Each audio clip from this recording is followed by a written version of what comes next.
Day 698 of the Ukrainian War Map, also known as the Russo-Ukrainian War. Juzzy here, and today is another update as I take a simplified and down-to-earth approach to some of the most important happenings on the ground in Ukraine. So starting off, we'll take a look at those Russian losses, as currently Russia sits on more than 376,000 military personnel losses, which represents an additional 830 in the past day. Then as for hardware losses, 11 tanks, 23 APVs, 21 artillery, with 2 air defense systems and 28 vehicles. And those vehicles, which could be anything and should be ideally of military grade, can more often than not be the Scooby-Doo vans, the Buhunka vans, like this one, complete with camouflage paint job, taken out in the rears by a Ukrainian drone. Then we'll head across to the map and we'll start out in Russia today because, as for some big news from the weekend that truly put on display Ukraine's growing capabilities, a fire broke out at a natural gas terminal in the Ust-Luga port in Leningrad, which is about 120 kilometers or 75 miles west of St. Petersburg City.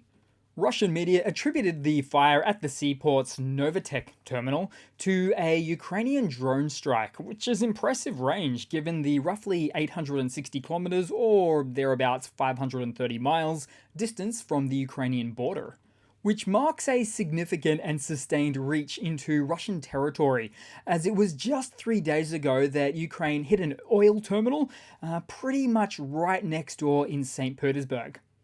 Now, following this latest UAV drone strike against these oil and gas terminals of Ust-Luga, all tanker loading operations have been suspended, and several fuel tankers are waiting near the Luga Bay.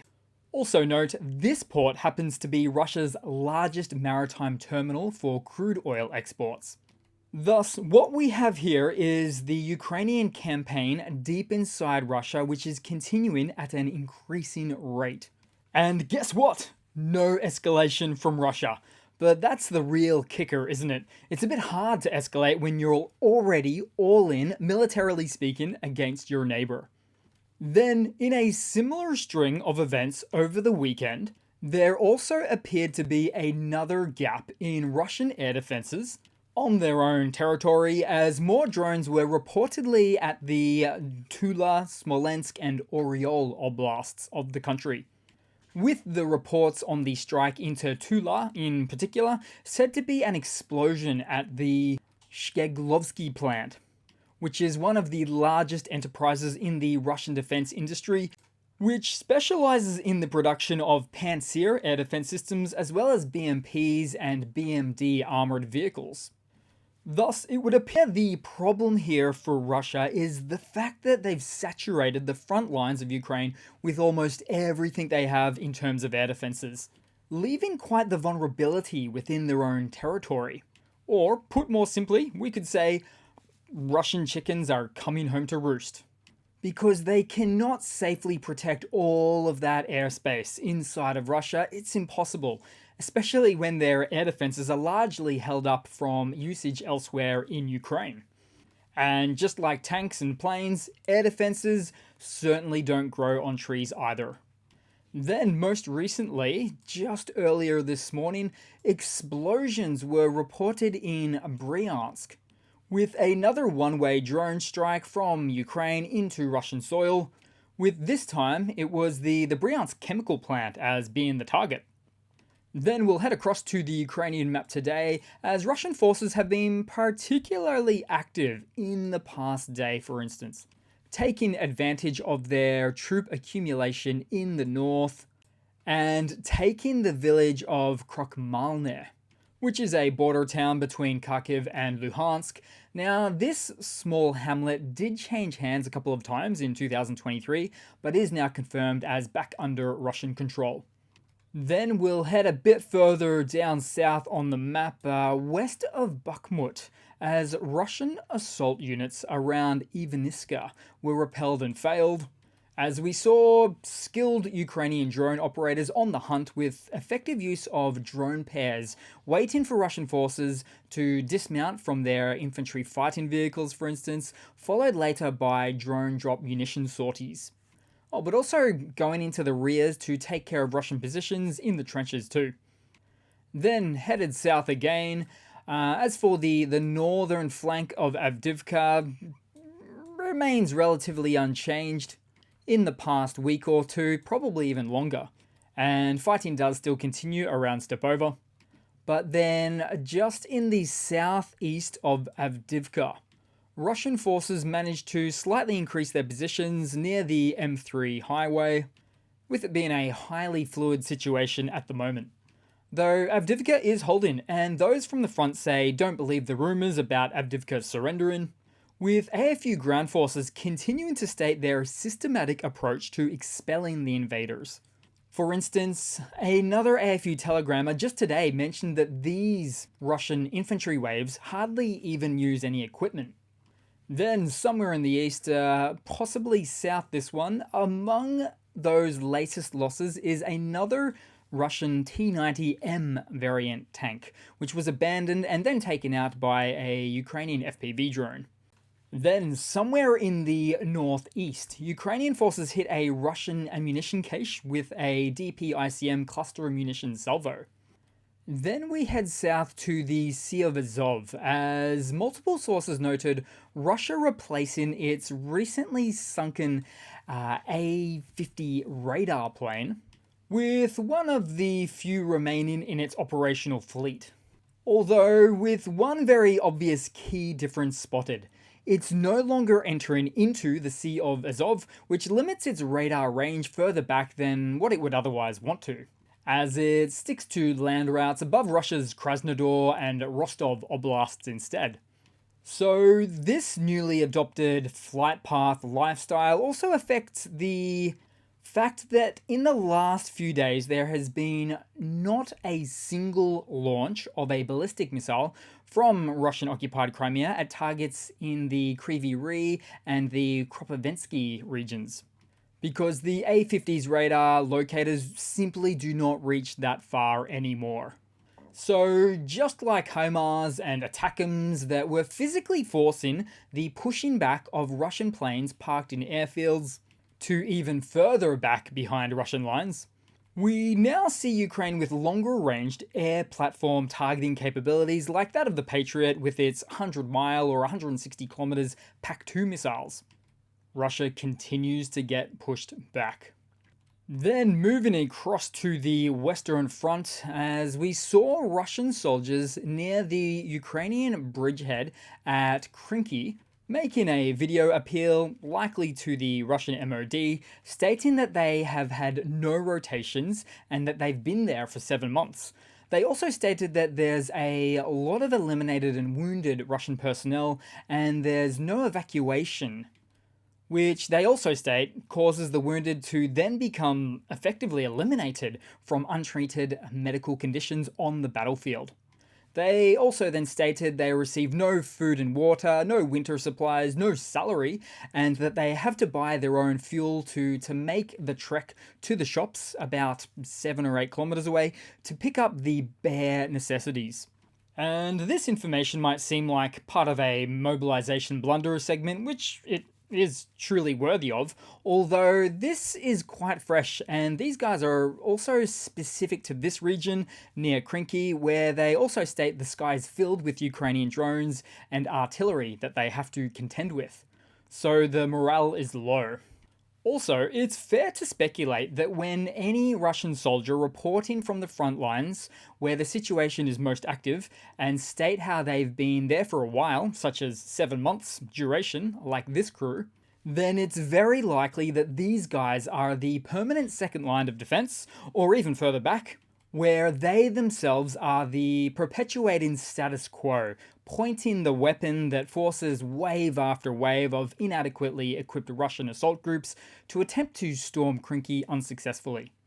Then, as for a couple of last things to mention for this region today, the Ukrainian Defense Forces liquidated one of the most effective and well-known Russian FPV drone operators with call sign Mozy or Moses.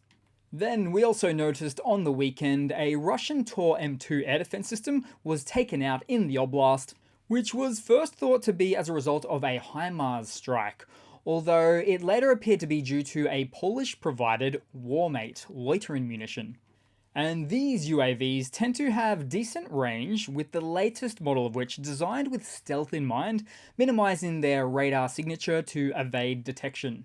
So there we have it, the Tor M2, the advanced air defense missile system designed to intercept various aerial threats, including aircraft, helicopters, cruise missiles, and unmanned aerial vehicles or drones, being taken out by a drone. Then we'll head across to some news for the day. So starting off, it's been recently reported that Russia needs fresh artillery barrels badly.